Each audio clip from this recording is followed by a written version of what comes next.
In this video, we'll be taking a look at how to create a test for the students and post them on our Blackboard. Let's say you want to create a test right here. You just have to click on your content area, click on the plus sign here, click on content area, and then just click test 1 or test 2, whatever you want. Make it available to the users, click submit. Normally they are in the appear at the bottom. If you want, you can click it and make it all the way available up right here. If you want it here, you can make it available anywhere you want. Okay, so you create a content area, click on that, and then uh, this is where you're going to be posting your test. Okay, now let's go and create a test. In order to create a test, you just have to go all the way down to uh, course tools, and then you click on test surveys and pools. Click test savers and pools and click on tests. And now we're going to build a test. When you click on test, it says import or build a test. Click on build a test. There you're going to give a test. Let's say exam 2. Okay, and you could give multiple choice or questions here. You give the description like in duration and say 90 minutes or whatever instruction you would like to give here, you're given there. And here too, you can copy that and paste it here also if you want. And then you could also give information such as this test covers, say, um, this covers chapter 2 through 5, something like that. So you could give all the information here that you want, whether how many attempts are available and all those things that you could give and click submit. When you click submit, next we go into the creating question part. So that one was you created a test and you gave the description and the instructions. Now you're going to create the questions. Now the way that you could create questions is when you click on create questions. Now there are several options here. You could create a multiple choice question or a true or false question or all these some of them are auto graded, like a multiple choice questions or a true or false questions are auto graded. If you are giving an essay or a numeric formula or a calculated formula or a short answer, they have to be manually graded. And normally it is suggested that you do two tests. One is multiple choice and true or false questions separately, or you could say exam 2 part 1 and I could say exam 2 part 2. In the part 2, you could separately create the essay questions or the short questions. Thereby, the first set, which is the multiple choice, it will be auto graded, and the second part, which is the short questions and the essay questions, or you could, any other descriptive answers, you could go and manually grade them and enter the grades. So let's create a multiple choice questions. Click on multiple choice, and this will take you to the create question menu here. Normally I give the question titles as numbers. I give 1, 2, 3, and then I type the question. Let's say Microsoft Word is technically dash kind of software.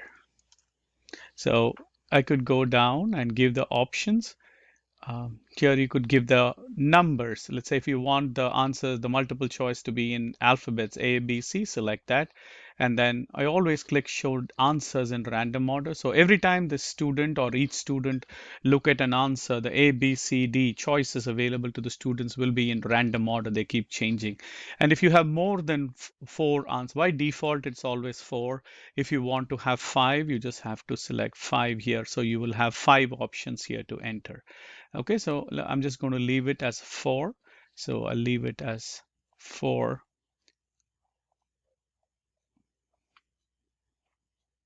Okay, just leave it as 4. Okay, it says uh, GPS program, application program, and application software. Third one, system software. Say utility. So you could answer all this, and you could also say none of the above. And then you need to make sure that you select the correct answer. The correct answer for this question is actually application software, and you click on the correct answer, and then you go down and you will have to um, give correct response. You could say, if the student gives a correct response, you could say congratulations, or you got the right answer, something like that here. Incorrect response, sorry, incorrect, your answer is incorrect. You could write that there, and then click submit, or submit and create another. So if you are creating a series of questions, normally you could take it in a Word document, copy it and paste it here. Now, when you click submit and create another, it goes to the next question. And then you could create another question. Or let's say second question, you want to create a true or false question instead of a multiple choice question. Click on cancel here, and then go back to create question here. See, the first question you created is here.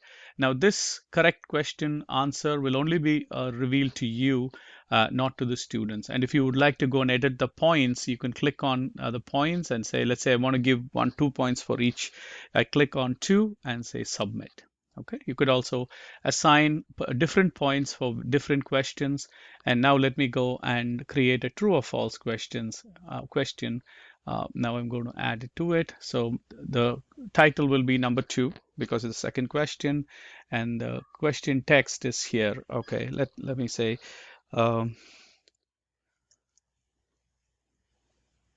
Microsoft Word cannot be used on a Mac computer. This is a question. I'm just giving you a sample question. The answer is false. And if you want the answers to be displayed vertically or horizontally, one beside the other, you could select the option. And then you have to select the correct answer here. Again, you give, for if the student answered correctly, you say you have answered correctly, or correct response, or and then incorrect, you could say, well, you answered the correct incorrectly, and things like that. And then click submit, or submit and create another. Now, when you say submit and create another, you'll be able to see the 2 questions you've already created. If you'd like to edit it, if you'd like to add more points to it, you could go and do that. I'm going to click submit and create another. So just have to wait. Now, see that the third question has come up. So now you could go back and add either a multiple true or false question, or if you want to add another type of question, click cancel. If let's say I want to add another multiple choice question, I click cancel. Don't panic. It's because it's the same, because whatever type of question you previously add is the one that comes up next also. So you could just cancel that, and it takes you back to the question paper here. Now there are 2 questions here. And if I want, let's say I want to edit, by default, it's 10 points. So you could just go and edit it as 1 and submit.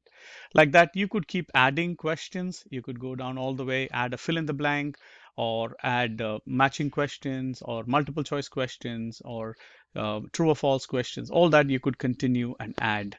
Okay, let's say you added all the 30 questions or 25 questions. Click OK after you've added all of them.